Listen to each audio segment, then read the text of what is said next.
Good afternoon, everyone. Welcome to Michigan State University. Go Green.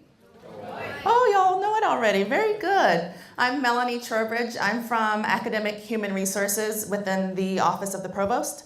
We have a bifurcated human resources sort of set up here at Michigan State University. We have an Office of Human Resources that some people refer to as Central Human Resources, and that office is responsible for the HR functions for about 7,500 support staff on campus.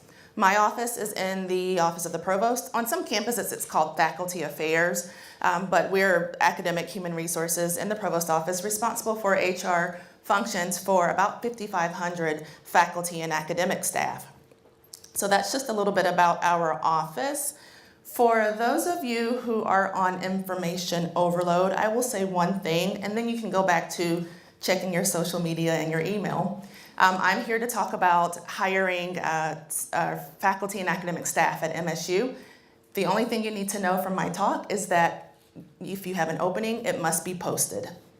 Go back to your social media, but for those of you who are interested in learning a little bit more, I have about 4 more minutes, so I will get through this very quickly. Welcome to MSU. There's a couple of fun facts about who we are. We also have 17 degree granting colleges, more than 200 programs of undergraduate, graduate, and professional study here at Michigan State, and we are also a federal contractor.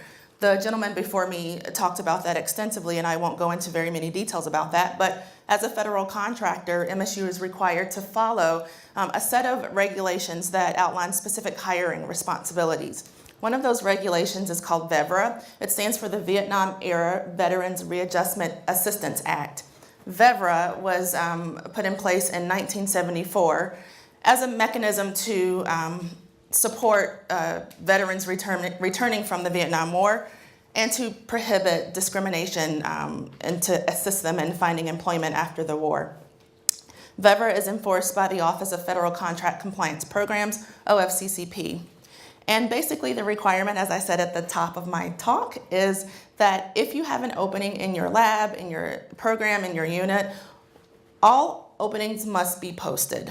There are 3 exceptions to this: executive and senior management positions, which those are typically hired by my office or the president's office. Positions that are filled internally, such as promotions, for example, from research associate to senior research associate, those you do not have to post. And then positions lasting 3 days or less, which I don't think we have very many of those here at the university. So with those, other than those 3 exceptions, all employment openings must be posted. Just a little bit about nomenclature here at Michigan State University. We have lots of faculty and academic staff titles, but the 2 that I wanted to focus on today, very briefly, are research associates and postdoctoral fellows. Research associates are generally referred to as postdocs everywhere else in the world. We call them research associates here at MSU. Research associates are appointed on a fixed-term basis, usually on year-to-year contracts, to work on research projects with MSU faculty. Research associates are members of academic staff, so you'll hear me often refer to faculty and academic staff, or you'll see it abbreviated FAS. Just know that that also includes research associates and other types of academic staff.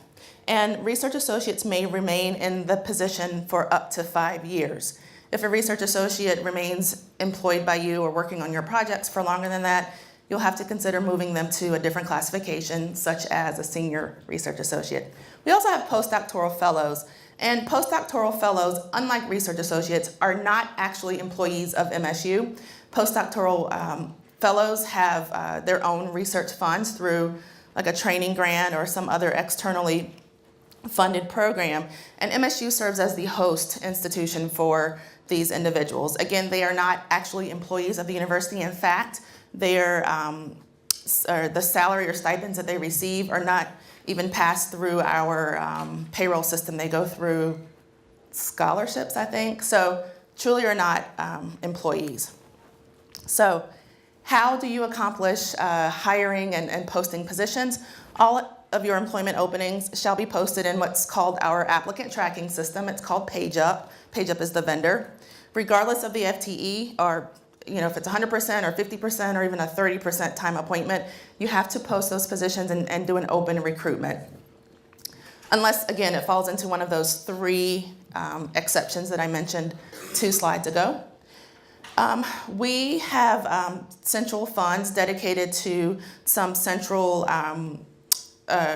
recruitment resources. One of those is the Inside Higher Ed. So my office pays for a subscription to Inside Higher Ed for posting jobs. So you don't have to worry about doing that. We'll take care of that for you, which has a national and an international reach. If there are other publications that you'd like to recruit in for your openings, that's perfectly up to you. That's totally fine. But we have taken care of one of those advertising avenues for you. And if you have multiple openings or anticipate that you'll have multiple openings, you can post one job and hire up to 10 people from that one posting.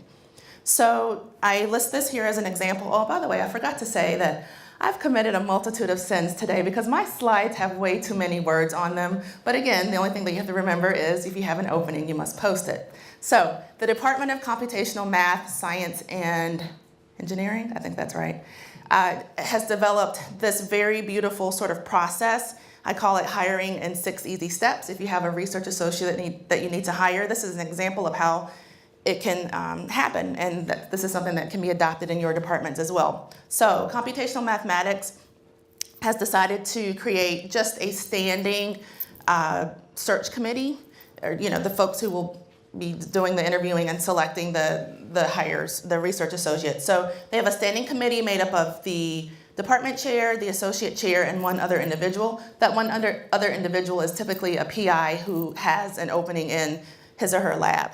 The department will utilize a standing posting for all open research associates. So they'll post one opening, hire up to 10 people from that one opening, and in that job posting, they'll list all of the sort of areas of expertise that they are seeking from applicants. So the faculty or PIs in the department who wish to hire a research associate will be able to vet and review the application materials at any time. And also, if you have people that you would like to encourage to apply for the position, by all means, please have them go out and apply for your opening. There's nothing wrong with you continuing your own recruitment efforts. Step number 4, the faculty member hiring a research associate will review the candidates with the committee and identify a list of candidates that meet their needs. We do have an internal sort of regulatory component to reviewing the interview list. That's the Office of Inclusion and Intercultural Initiatives. We call it OI3. So step number 5, your unit administrator will send the candidate list to OI3 for approval for the interviews. And then step 6, once the interview list has been approved by OI3, you are free to go and hire, do your interviews, your vetting, and your selection process. Easy peasy, does not have to be super complicated. Again, the only thing that you have to remember is that you must post any openings. And here's a note here, just as a quick caveat. Some departments have chosen to forego on-campus interviews. That's perfectly fine. We have technology. It is 2018. If you want to use Zoom, which all of you have a Zoom account free to your use, you can use Zoom or Skype for your interviews if that'll meet your needs. Your academic HR team. We are small but mighty. Terry Curry is our Associate Provost and Associate Vice President for Academic Human Resources. I am Melanie Trowbridge, and Kara Yermak is my other partner in crime. Here's our phone number.